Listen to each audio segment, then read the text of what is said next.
Vítejte u prvního z 10 vydání magazínu Echo Pražského jara, který vám po dobu konání festivalu nabídne informace z pódií i zákulisí.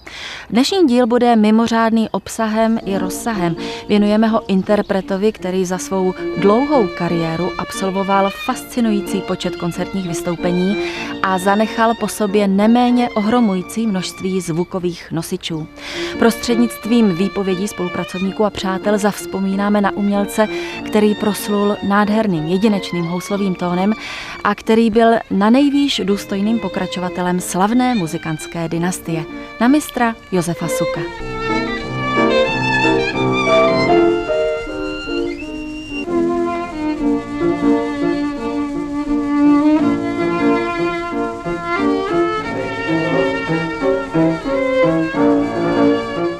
A já, jako tvůj učitel, mám k tobě přání, aby si šel ve šlépějích tvého pradědečka, slavného Antonína Dvořáka a tvého dědečka, mistra Josefa Suka.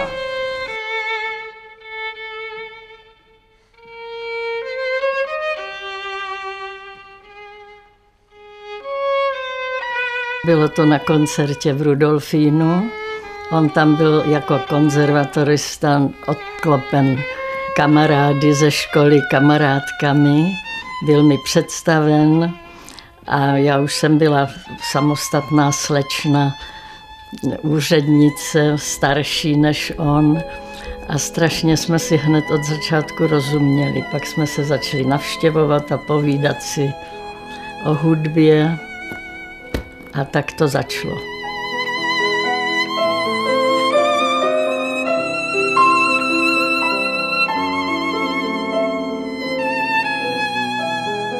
To bylo v době, kdy on končil konzervatoř a zemřel mu Jaroslav Kocian, jeho nejmilejší, nejdražší učitel.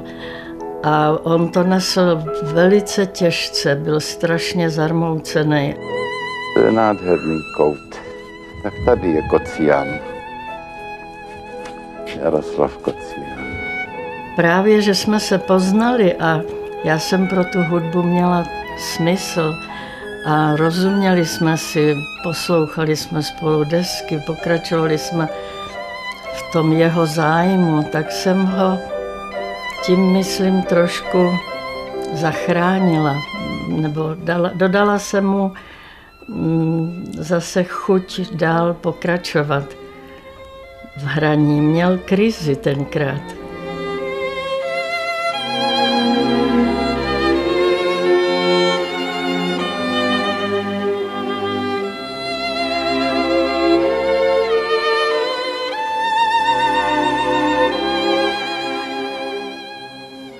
Když jsem studoval na Kroměřížské konzervatoři, studoval jsem violu, tak jsme byli na jednom z koncertů Moravské filharmonie, tehdejší v Olomouci, a tam jsem poprvé živě vlastně uviděl Josefa Suka, už jsem znal jeho jméno samozřejmě. Už když vstoupil na to pódium, tak to byl obrovský zážitek. Prostě přišel chlap, ale z něho vyzařovala taková osobnost, takové fluidum. To bylo moje první setkání, kdy jsem živě viděl Josefa Suka na počátku jeho kariéry.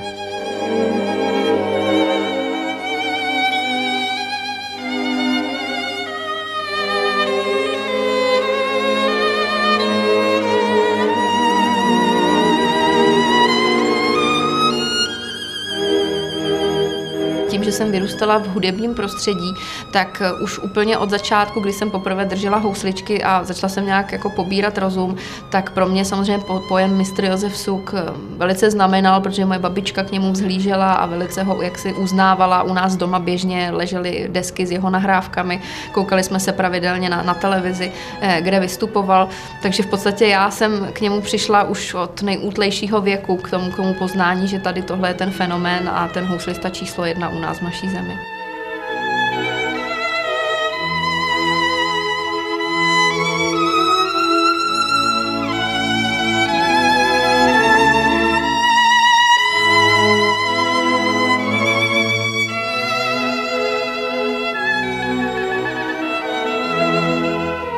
Mám-li se zamyslet nad mistrem Josefem Sukem, kterého jsem měl tu čest dobře znát a který v minulém roce nás opustil a který byl s Pražským jarem úzce svázán, tak pochopitelně se ve vzpomínkách vracím někam do hloubi dětství, kdy jsem jako chlapec, který chodil do Kínova dětského sboru u Rudolfína mistra viděl a někdo mi řekl, to je Josef Suk, a bylo to řečeno takovým tím způsobem, že bych si ten zážitek měl pamatovat na celý život a skutečně si to pamatuji.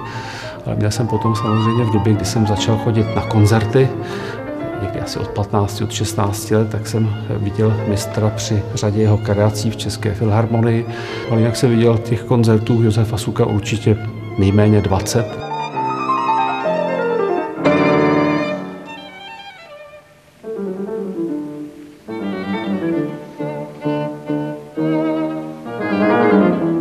Je zcela logické, že Pražské jaro v tomto roce svému bývalému prezidentovi vzdává čest tím, že závěrečný koncert Symfonického orchestru hlavního města Prahy FOK, kde bude proveden Čajkovského houslový koncert, je právě věnován mistrově památce. Snad bych ještě dodal to, že my si často neuvědomujeme, když se setkáváme s českými umělci, kteří se proslavili ve světě, jak je ta sláva veliká. Právě ten plakátek, který jsem měl v ruce, tak ten právě ukazuje na některých snímcích Josefa Suka v partnerských provedeních koncertů či recitálů s mimořádně slavnými lidmi a zpětně si musíme uvědomit, jak to byl slavný člověk a jak byl slavný po zásluze.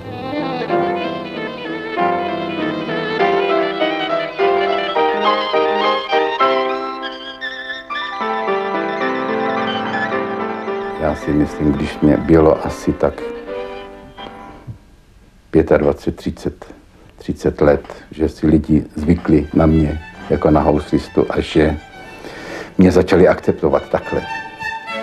Já jsem začala jako holčička hrát na housle, můj tatínek měl rád housličky a strašně mě to těšilo, bavilo, měla jsem smysl pro rytmus a pak se do Nymburka přistěhoval pan profesor Hennig, což byl žák Kocianův, založil tam hudební školu a k tomu jsem začala chodit, jenomže samozřejmě moje možnosti nebyly žádné. Ztroskotala jsem na Viotyho 23. koncertě a na Drdlově serenádě.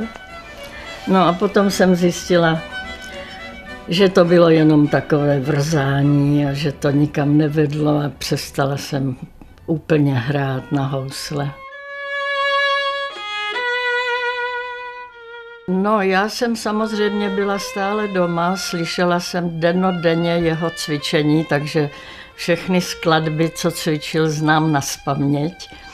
A myslím, že jsem mu opravdu někdy byla pomocnicí, protože třeba přišel a říkal mi, prosím tě, v který poloze mám tohleto místo hrát, poslechni si to. No a teď mi předváděl oba způsoby. No tak jsme se většinou dohodli a tak v tom smyslu jsem asi. Potom ve výběru skladeb taky jsme si velice užili spolu.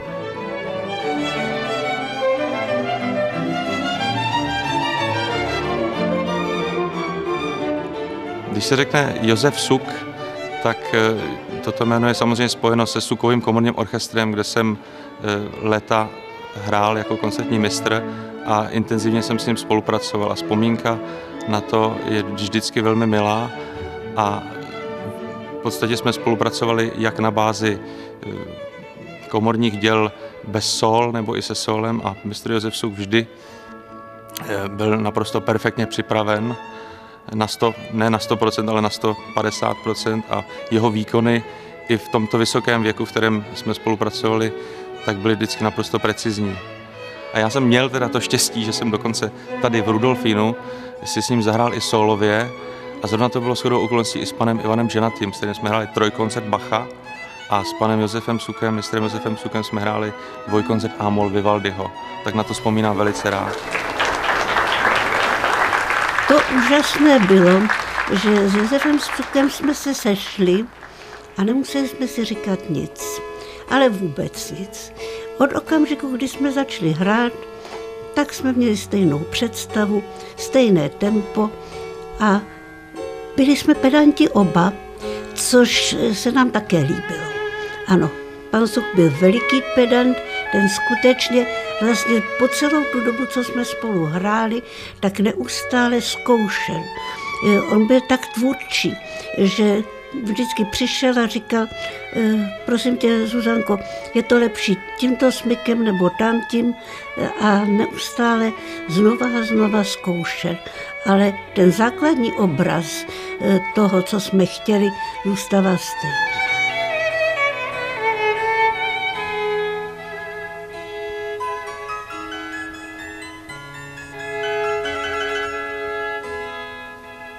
Mistr Josef Suk debitoval na Pražském jaru snad jako 25letý v polovině 50. let, a to nejdříve jako komorní hráč, člen tehdejšího Sukova tria, které už spolu založili jako spolužáci na Akademii múzických umění, ale velmi záhy poté se představil už jako solista, a to v erbovním čísle svého celoživotního repertoáru ve Dvořákově houslovém koncertu a celkově odehrál více než 80 koncertů na Pražském jaru. A to jako solista, komorní hráč, ale také jako dirigent svého vlastního Sukova komorního orchestru. Takže se představil ve všech možných podobách a ještě poté, co vlastně zanechal oficiální koncertní kariéry, tak zde vystoupil s mladými umělci v takovém tom komorním programu ze skladeb svého praděda a dědečka Josefa Suka. No, neměli jsme vlastně moc zájmu, jenom auta. No, na prvním místě samozřejmě hudbu. Poslouchali jsme vlastně od začátku pořád nahrávky v různých houslistů velkých, na kterých on vlastně vyrostl. Tím poslechem se úžasně sám vzdělával, protože už neměl učitele a velice rád četl. A potom hlavně ta auta. Začal s bratrem v roce 51, začínali manetem, motocyklem, který pak vyměnili za Cindapa. Potom první auto, už ani nevím, co to bylo, ale byly to samozřejmě staré ojetiny, které vzbuzovaly spíš úsměv, než často jsme je na cestách spravovali nebo hledali pomoc. To je taky Rolls Royce, co jsem sám sestavoval, to jsem slepil sám.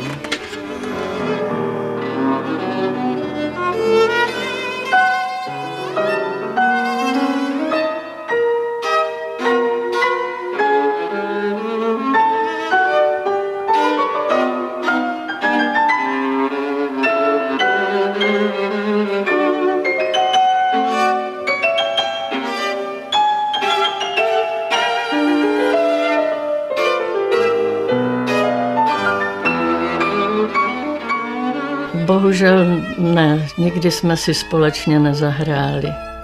Samozřejmě, že mě to mrzelo, protože by to bylo velice hezké si po doma třeba zahrát nějaké dueto nebo kvarteto. V té záplavě těch nahrávek a toho všeho, co hrál, bylo tolik nádherných věcí, že vždycky jsem byla zamilovaná do toho, co právě hrál.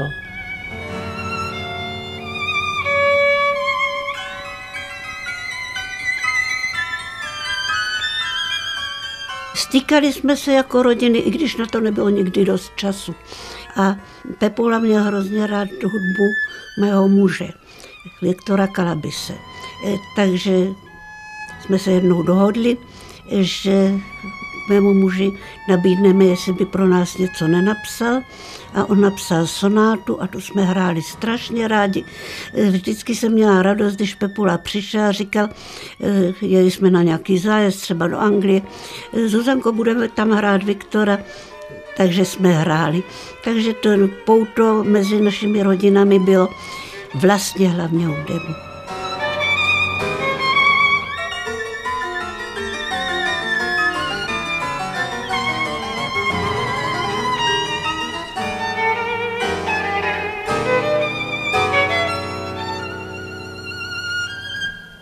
Nacházíme se v hudebním archivu Českého rozhlasu. To je místo dosti významné, protože tady jsou spousty nahrávek, které jsou zajímavé i pro budoucno, i pro současné vysílání. A také je tady výborný archiv. Tak například z archivu pana Josefa Suka tady jsou celé 10 000 metrů pásů, které jsme získali ať už na základě záznamu z koncertu, anebo i z hudebních nosičů.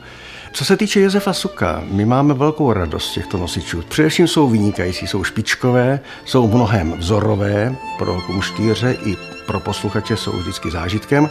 A druhou takovou věcí v případě Josefa Suka je ten fakt, že ho stále můžeme mít vedle sebe, stále se můžeme těšit jeho krásným uměním.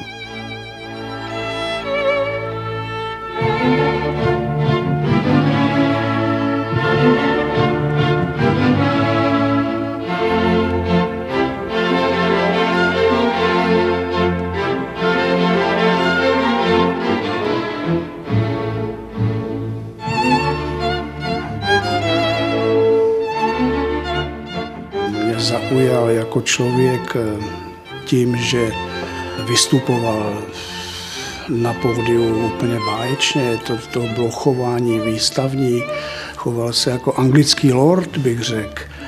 Nepotřeboval žádné